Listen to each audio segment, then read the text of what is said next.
தெலங்கானாவில் உயிரோடு இருந்த நோயாளியை இறந்து விட்டதாக கருதி பிணவரையில் தூக்கி போட்ட சம்பவம் அதிர்ச்சியை ஏற்படுத்தியுள்ளது.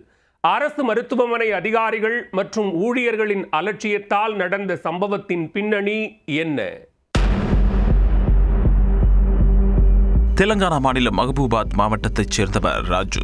ஆதரவற்ற நபரான ராஜு தனக்கு ஏற்பட்ட கிட்னி பாதிப்பு பிரச்சனைக்கு தீர்வு காண்பதற்காக மஹபூபாத்தில் இருக்கும் அரசு மருத்துவமனைக்கு சென்றிருக்கிறார். அவரிடம் ஆதார் அட்டை இல்லை, அவருடன் யாரும் மருத்துவமனைக்கும் செல்லவில்லை. இதனால் மருத்துவமனை ஊழியர்கள் அவரை மருத்துவமனையில் சிகிச்சைக்காக அனுமதிக்கவே இல்லை.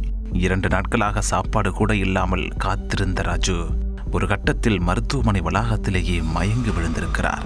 அவர் மயங்கித்தான் விழுந்திருக்கிறாரா என்பதை கூட பரிசோதிக்காத மருத்துவமனை ஊழியர்கள் பார்த்தவுடனேயே அவர் இறந்துவிட்டார் என கருதி அதையே அதிகாரிகளுக்கும் தகவலாக தெரிவித்திருக்கின்றனர்.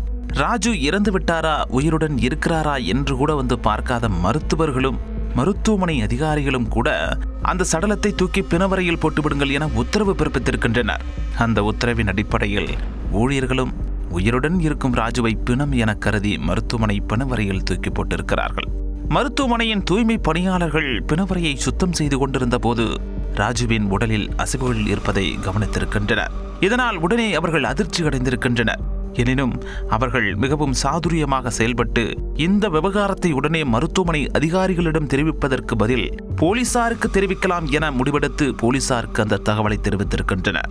பிணவரைக்கு விரைந்து சென்ற போலீசார் ராஜுவை மீட்டு அவசர சிகிச்சை பிரிவில் அனுமதித்தனர். அங்கு அவருக்கு தீவிர சிகிச்சை அளிக்கப்பட்டு வருகிறது.